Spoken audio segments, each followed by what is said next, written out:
Dear students, हमने last lecture में types of skeleton in animals को स्टार्ट किया था। हमने बताया था कि एनिमल्स में 3 टाइप्स के स्केलेटन्स पाए जाते हैं: हाइड्रोस्टैटिक स्केलेटन, एक्सोस्केलेटन और एंडोस्केलेटन।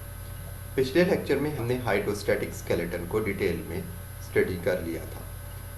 इस लेक्चर में हम एक्सोस्केलेटन को डिटेल में स्टडी करने जा रहे हैं।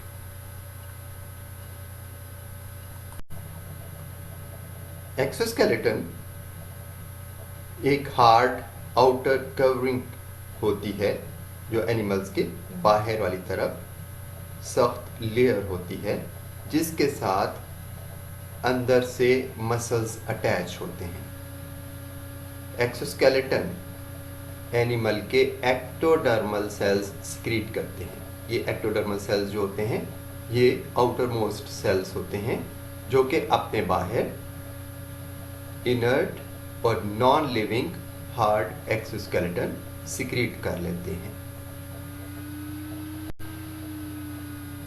ये जो थिक एक्सोस्केलेटन होता है इसकी मेनली 2 लेयर्स होती हैं।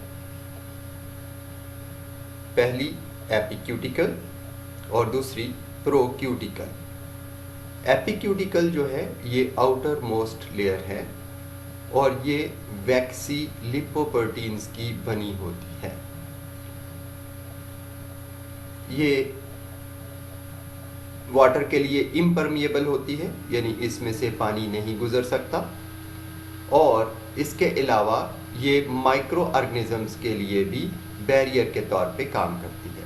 इस तरह से इसके थ्रू वाटर और माइक्रो ऑर्गेनिजम्स नहीं गुजर सकते। इस तरह से ये एनिमल्स के अंदर के टिश्यूज की प्रोटेक्शन करती है। दूसरी लेयर प्रोक्यूटिकल जो है ये ज़्यादा थिक और बड़ी लेयर है जो कि एपिक्यूटिकल के बाद है और एक्सोस्केलेटन का ज़्यादा मैस या वॉल्यूम या बल्क बनाती है।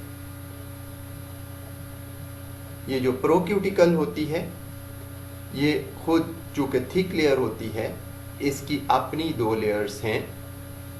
इसकी आउटर लेयर को एक्सोक्यूटिकल कहते हैं और अंदर वाली लेयर को एंडोक्यूटिकल कहते हैं। एनिमल किंगडम में एक्सोस्केलेटन हमें 2 मेजर फाइला में मिलता है, मोलस्का में और आर्थ्रोपोडा में। तो हम पहले देखते हैं कि एक्सोस्केलेटन ऑफ मोलस्का कैसा होता है। तो सिंपलेस्ट एग्जांपल एक्सोस्केलेटन की वो शेल ऑफ मोलस्का है, जो आमतौर के ऊपर सिंगल पीस या 2 पीसेस से बना होता है।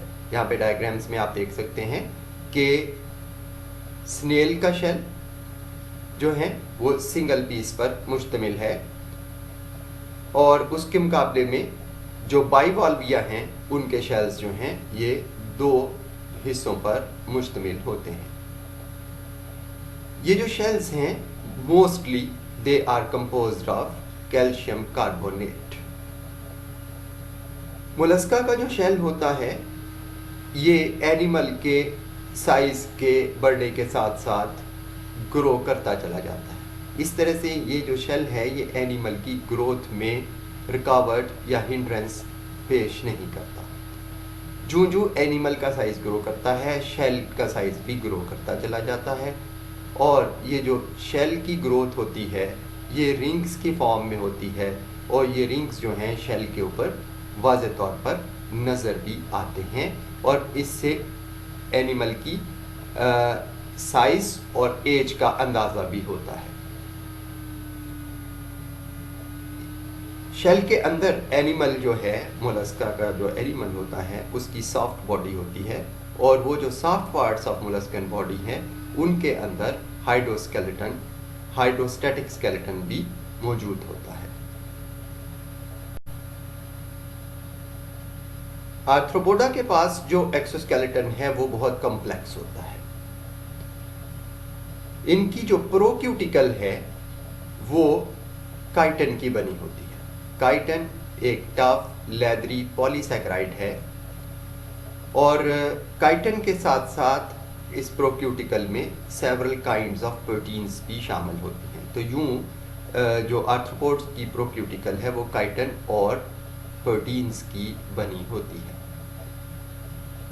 इन दो चीज़ों के अलावा ये जो एक्सोस्केलेटन है या प्रोक्यूटिकल है ये मज़ीद हार्ड होती है स्क्लेरोटाइजेशन के प्रोसेस से, जिसमें ये स्क्लेरोटाइजेशन एक ऐसा प्रोसेस है जिसमें आर्थ्रोपोड के एक्सोस्केलेटन में मुख्तलिफ सब्सटेंसेस को डिपॉजिट किया जाता है और एज ए रिज़ल्ट ये स्केलेटन हार्ड हो जाता है। और इसके अलावा इसमें बाज़ दफ़ा कैल्शियम कार्बोनेट को भी भर दिया जाता है, यानी इम्प्रेगनेशन की जाती है कैल्शियम कार्बोनेट की। यूँ ओवरऑल जो आर्थ्रोपोड्स का एक्सोस्केलेटन होता है जो हार्ड है उसमें काइटिन, प्रोटीन्स और कैल्शियम कार्बोनेट और इसके अलावा वेरियस अदर सब्सटेंसेस जो स्क्लेरोटाइजेशन करके इसको हार्ड करते हैं, ये सब्सटेंसेस शामिल होते हैं। डियर स्टूडेंट्स, आर्थ्रोपोड्स का जो एक्सोस्केलेटन है इसमें बहुत सारी अडेप्टेशंस पाई जाती हैं जो कि आर्थ्रोपोड्स को एक्सोस्केलेटन रखने के बावजूद बहुत सारे इम्पोर्टेंट फंक्शन करने में अलो करवाते हैं। ये जो अडेप्टेशंस हैं इनमें एक्सोस्केलेटन में मुख्तलिफ रिजेस का और बार्स का बनना है जिन जगहों के साथ मसल्स अटैच होते हैं। ये जगहें कंपैरेटिवली फर्म होती हैं, रिज यानी लाइनें बनाती हैं या बार्स बनाती हैं और उन जगहों के साथ मसल्स अटैच होते हैं। इसके अलावा एक्सोस्केलेटन की एक मॉडिफिकेशन फॉर्मेशन ऑफ जॉइंट्स भी है। जॉइंट वाली जगह के ऊपर एक्सोस्केलेटन जो है वो सॉफ्ट और फ्लेक्सिबल होता है, यानी इन जगहों से हार्ड नहीं होता और इसकी वजह से फिर जॉइंट्स आसानी के साथ मूव कर लेते हैं। एक्सोस्केलेटन की और जो मॉडिफिकेशंस हैं उनमें एक्सोस्केलेटन के अंदर सेंसरी रिसेप्टर्स का बनना भी है। इन सेंसरी रिसेप्टर्स को सेंसीला कहते हैं और ये मुख्तलिफ जो सेंसीला हैं ये ब्रिसल्स की फॉर्म में, लेंसेज की फॉर्म में होते हैं जो कि मुख्तलिफ तरह के जो सेंसरी फंक्शंस हैं वो परफॉर्म करते हैं। इसके अलावा एक्सोस्केलेटन की एक मॉडिफिकेशन जो है वो मुख्तलिफ स्मॉल पोर्स का बनना है जिनके थ्रू गैस एक्सचेंज हो जाता है। आर्थ्रोपोड्स का एक्सोस्केलेटन क्या क्या फंक्शंस प्ले करता है? तो पहली बात तो ये कि ये एनिमल को प्रोटेक्ट करता है from the enemies and from the rough environment. इसके अलावा ये एनिमल्स को ड्राई होने से भी प्रोटेक्ट करता है, यानी वाटर इवेपोरेशन को रोकता है, क्योंकि बाहर एक वैक्सी लिपोप्रोटीन की लेयर होती है जो वाटर के लिए इम्परमिएबल है। यूँ वाटर इवेपोरेट इसके थ्रू नहीं होता तो एनिमल ड्राइंग से प्रोटेक्ट रहता है। डियर स्टूडेंट्स, अब हम ये देखते हैं कि ये जो एक्सोस्केलेटन है जहाँ इसके बहुत सारे फ़ायदे हैं लेकिन इसका एक डिसएडवांटेज भी है, वो ये कि एनिमल इसके अंदर ग्रो नहीं कर सकता क्योंकि ये नॉन लिविंग होता है। ये साइज़ में इंक्रीज़ नहीं होता एनिमल के साइज़ के साथ। मोलस्का के शेल को हमने कहा था कि वो एनिमल के साइज़ के साथ साथ ग्रो होता चला जाता है, लेकिन आर्थ्रोपोड्स का एक्सोस्केलेटन एनिमल के साइज़ में इंक्रीज़ के साथ साथ इंक्रीज़ नहीं हो सकता। इसलिए जब एनिमल की बॉडी के बाहर एक हार्ड एक्सोस्केलेटन मौजूद होगा तो एनिमल अंदर से साइज़ में ग्रो नहीं कर सकेगा। इसलिए इन एनिमल्स को अपने साइज़ को बढ़ाते हुए ग्रो करने के लिए अपने एक्सोस्केलेटन को पीरियोडिकली शेड करना पड़ता है, उतारना पड़ता है और फिर उसके बाद अपने साइज़ में इजाफा करने के बाद यानी ग्रो होने के बाद दोबारा नया एक्सोस्केलेटन ग्रो करना होता है जो कि साइज़ में पहले की निस्बत बड़ा होता है। ये जो प्रोसेस है जिसमें पहले एक्सोस्केलेटन को रिमूव किया जाता है फिर उसके बाद नया एक्सोस्केलेटन बनाया जाता है, इस प्रोसेस को एक्टाइसिस या मोल्डिंग कहते हैं और ये प्रोसेस आर्थ्रोपोडा का एक इंतहाई इम्पोर्टेंट प्रोसेस है। तो एक्टाइसिस क्या होती है पहले नंबर पर, तो इसकी डेफिनेशन का आपको पता होना चाहिए। ये बड़ा इंपॉर्टेंट क्वेश्चन है, लॉन्ग क्वेश्चन भी आ सकता है कि डिफाइन एक्टाइसिस। एंड देन आगे जो हम पढ़ने जा रहे हैं स्टेजेस ऑफ एक्टाइसिस, कि एक्टाइसिस होती कैसे है, किन स्टेप्स में ये प्रोसेस मुकम्मल होता है। तो ये बतौर शॉर्ट एंड बतौर लॉन्ग क्वेश्चन के हम इसको स्टडी कर रहे हैं। तो एक्टाइसिस जो है ये 4 स्टेजेस में मुकम्मल होती है, या इसको हम एक्टाइसिस के प्रोसेस को 4 स्टेजेस में डिवाइड करते हैं। पहली स्टेज में जाहिर है आप अंडरस्टैंड कर सकते हैं कि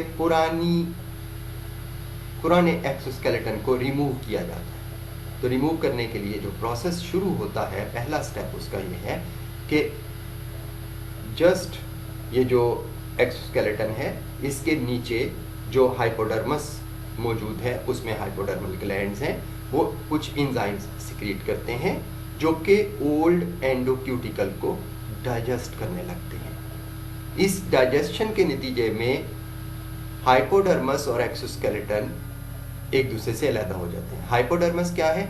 ये एनिमल की बॉडी के लिविंग सेल्स की सबसे बाहर वाली लेयर है, और उसके भी बाहर नॉन लिविंग एक्सोस्केलेटन है।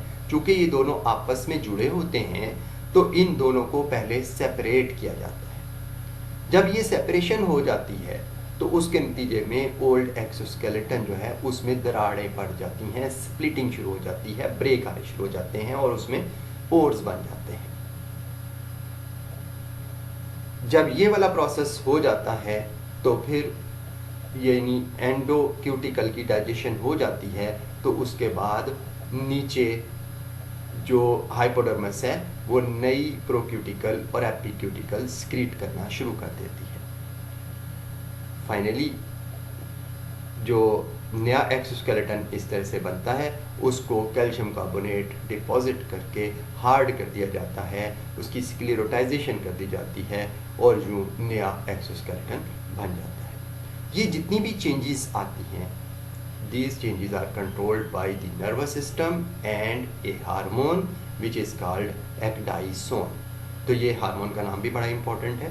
हार्मोन ecdysone रोल प्ले करता है एक्टाइसिस के सारे प्रोसेस में, और इसके साथ साथ नर्वस सिस्टम इस सारे प्रोसेस को कंट्रोल करता है। एक्टाइसिस के प्रोसेस के दौरान में आर्थ्रोपोड चूंकि अपने हार्ड एक्सोस्केलेटन को रिमूव कर चुका होता है तो अंदर से एनिमल की बॉडी इंतहाई सॉफ्ट है, इसलिए ये प्रीडेटर्स के लिए बड़ा वल्नरेबल हो जाता है। इसको तो सॉफ्ट बॉडी एनिमल को तो प्रीडेटर्स पकड़ लेंगे और खा जाएंगे, इसलिए एनिमल जो है वो इस दौरान में हिडन रहते हैं।